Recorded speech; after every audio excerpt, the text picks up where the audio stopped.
So ATI do 20%, and those subcontractors do like 80% of the work. 80%. Wow. I don't know if we want to share that they do all the work. No, never. So we do about 20% of the work.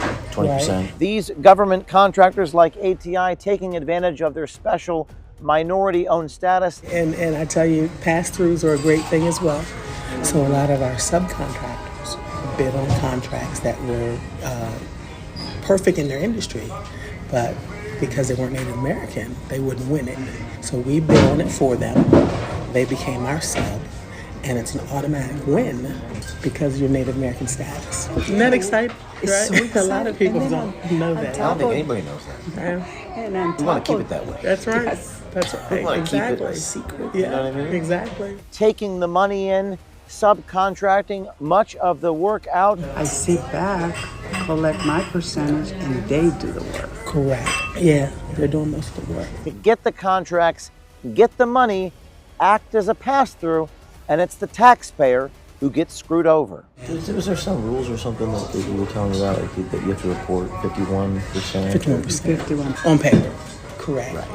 As long as it's on paper. As long as it's on paper. 51%. You're good to go. And remember, there's no competition because you're Native American. Right? Ding, ding. That's the best kept secret. It is indeed. It is. Yeah, it is. Go ahead. Here's to pass-throughs. There you go. How about that? Right? Yeah, exactly. Exactly. In vino veritas.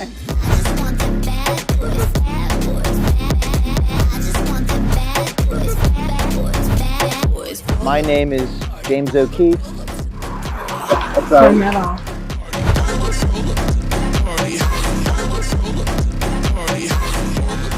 Ain't no Contracts. party like a Jim Keefe party.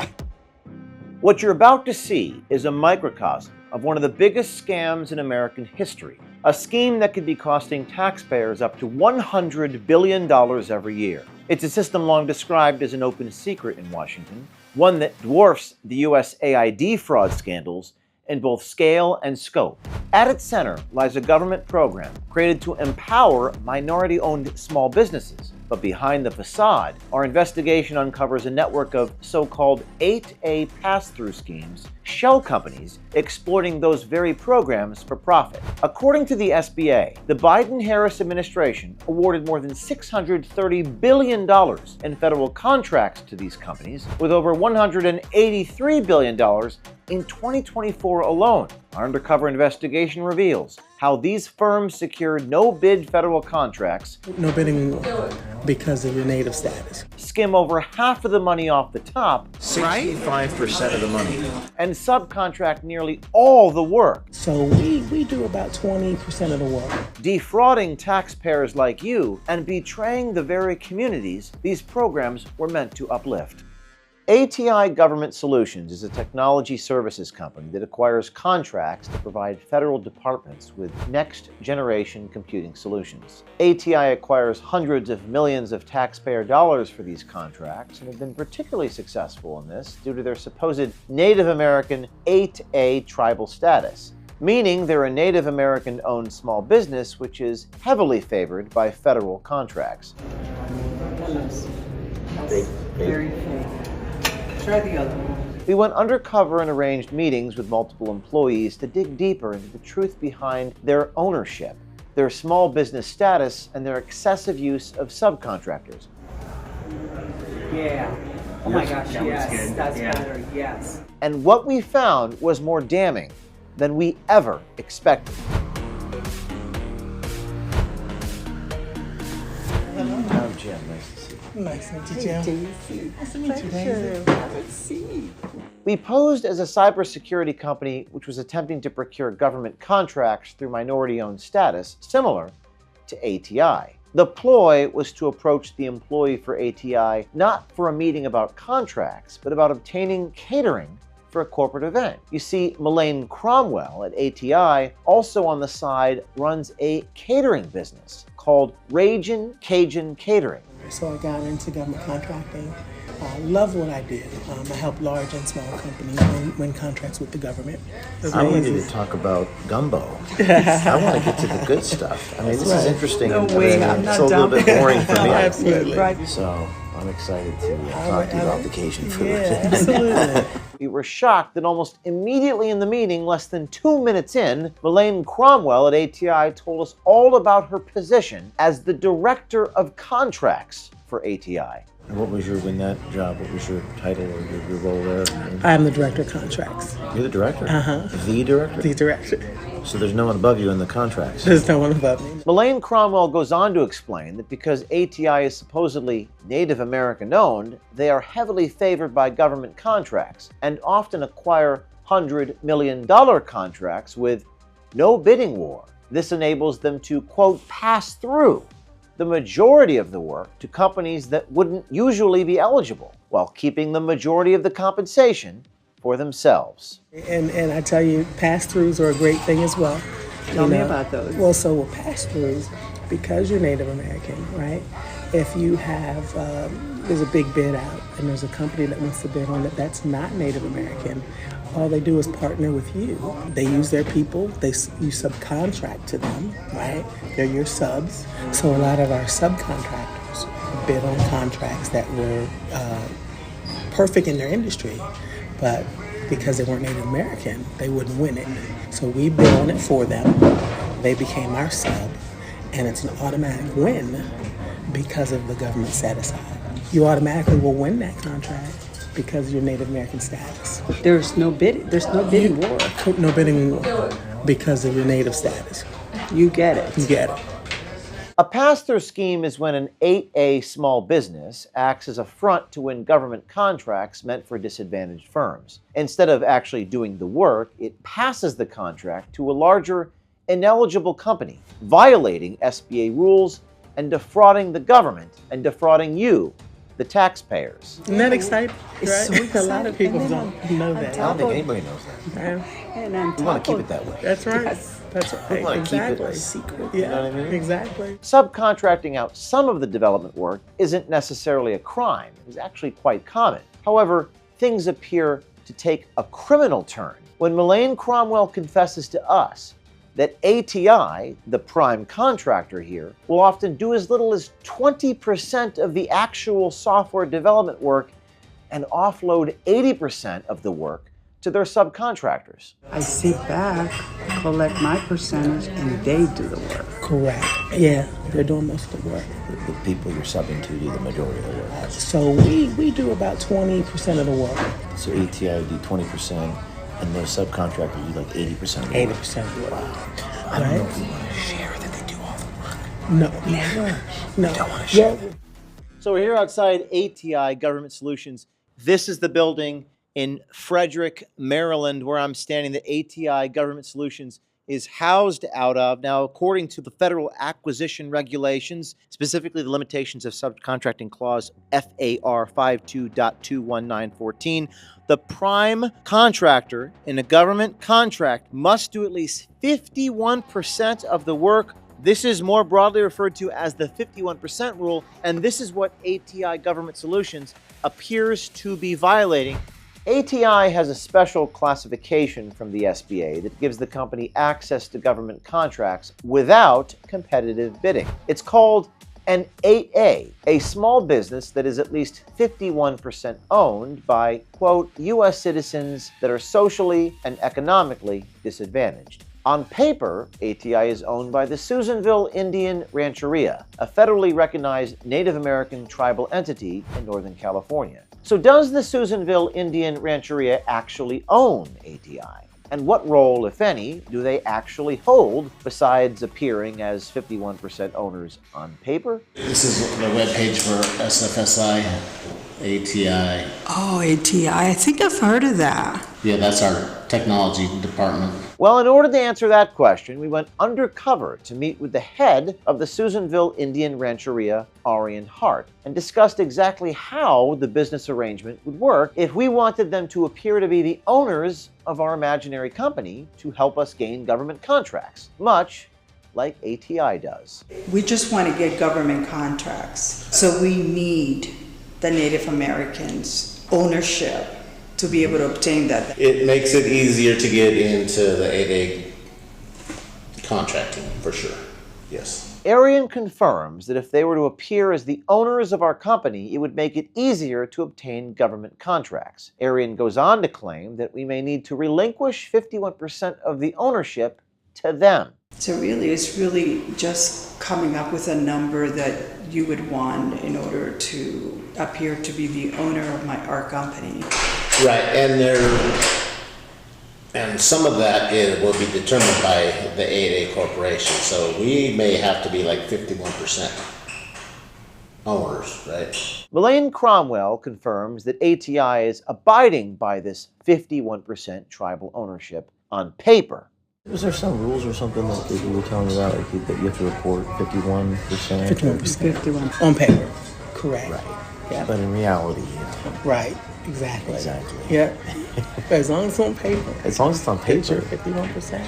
We're good to go. ATI may be 51% tribally owned on paper, but Melayne revealed to us that ATI was founded in collaboration with the Rancheria by two Caucasian DC executives, Firmage Crutchfield and Scott Deutschman, and that they manage all of ATI's operations. According to a 2024 article featured on Washington Technology, Firmage openly states, quote, "We met with Susanville Indian Rancheria and formed ATI under their 8A umbrella, and we've never looked back."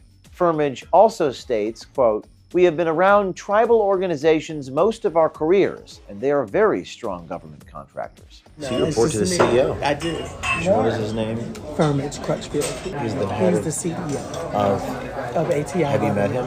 I have, yeah, he's my boss. Now, is he a Native American gentleman? Or? He's not, no. Believe it or not, he was born and raised in Unique Washington, name. D.C. Yeah, very much so, yeah. What's the name again? Firmage. And this is his fiance. She looks super young. Oh my God, But- she's so look. She's the CFO. She was an and she's Olympic swimmer. way. Division I basketball, right? I said I never did anything in the Olympic. No way. So she's She's the an Olympic swimmer. fiance. She's She's the the fiance fiance of of Firmage. Isn't that something? But Firmage. of course, during my interview, I'm talking to both of them. both Neither is mentioning that to me, of course. On my first day at work, and she says, "Melayne, you don't know this, but Firmage and I are engaged." And I was like, "Oh, congratulations!" Right? But How easy is that, right? CFO and CEO. That's Listen. nice work if you can get it. I That think is so. nice work. This is juicy gossip. I love it. no, this is fact. This is not gossip. With Firmage Crutchfield as CEO, his fiancée, Olympic swimmer Marina Molyeva, as CFO, and his business partner Scott Deutschman as CDO, it becomes clear that the Susanville Indian Rancheria has almost no involvement in the actual operations of ATI. Arian Hart then confirms to us that in the case of ATI, they are sole proprietors, and that anyone working for ATI works for the tribe, acknowledging that, quote, "We are the owner. They do the work." Firmage Crutchfield, he's our CEO for that company. And so what is your role with them? The tribe itself? Yeah.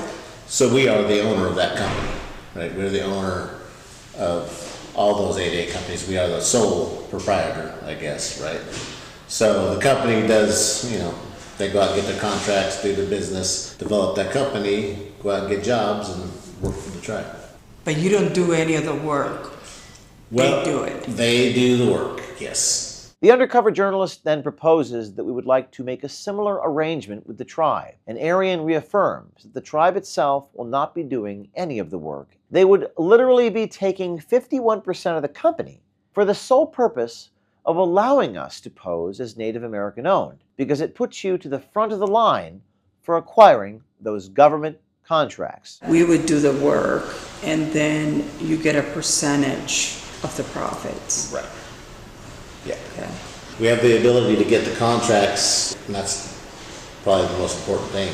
On the surface, this sounds like a well-meaning endeavor by the federal government to bolster minority involvement in profitable industries like construction and software development. However, as you see here, it incentivizes a system which companies have to seek out a Native American tribe to pose as 51% owners in order to obtain a sufficient amount of government contracts, surrendering 51% of the profits to a Native American tribe that does 0% of the work. effectively doubling the cost of the contract for the American taxpayer and halving the financial compensation for the person doing the actual labor. Just this past May, in the case of Coussis versus U.S., Stamatios Coussis, an Alpha Painting and Construction Company, secured Pennsylvania Department of Transportation contracts. Despite a satisfactory contract performance, they had deceived the government in their compliance with the disadvantaged business enterprise and were therefore convicted of wire fraud and conspiracy for fraudulent inducement. The Supreme Court, in an opinion by Justice Amy Coney Barrett, clarified that the wire fraud statute focuses on a scheme to obtain money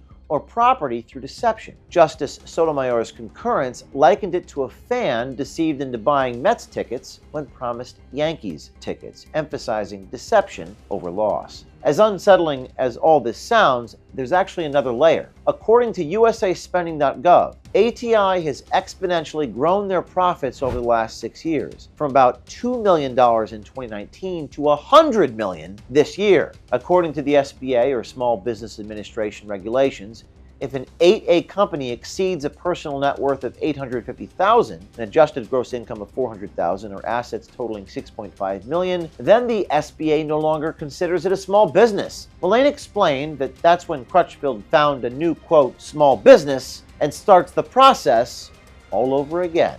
Firmage has been very smart in that he never exceeds the small business threshold, right? So once he gets close to the threshold, he starts another company. They give you so many years to make so much money, to do so good. And then once you get to that point, they stop. Then you have to develop another corporation to get that one going, right? So you kind of always, before one ends, you start another one to keep on going. So you just change the name, start a new company, and then you're back into the system. We met up with Melayne a second and third time and eventually revealed that we were undercover journalists doing a story on the potential corruption throughout ATI's operations. So we have some news for you here, okay? We're actually investigative reporters. My name is James O'Keefe.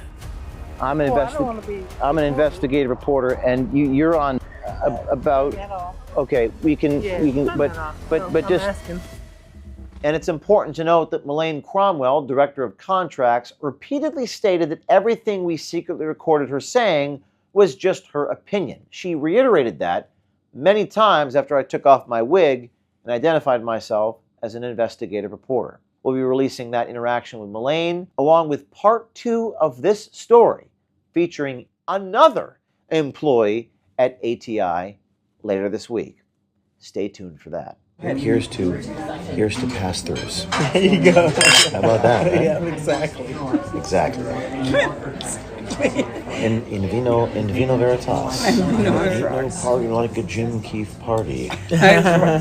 Oh my gosh, I can't believe that. I can't believe that.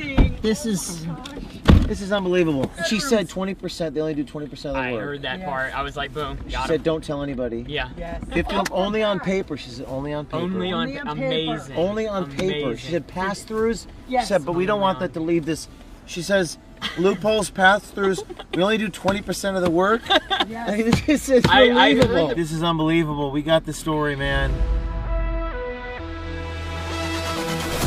I'm very proud of my team. This story took us about 6 months to do, and I hear your comments that nothing ever happens to these people, that nothing will come of this. Nobody will be arrested. I hear you loud and clear, and let me say that I am on your side, but this is kind of unprecedented here. This is a lot of bureaucracy. These fact patterns about 8As and super 8As and government subcontractors and 51% rules, it gets complicated real fast, and people lose interest real fast. But what isn't complicated is this individual encouraging people to stay quiet about breaking the law, saying she does not want the public to know that they're taking advantage of you and fleecing the taxpayer. So we have now done our job.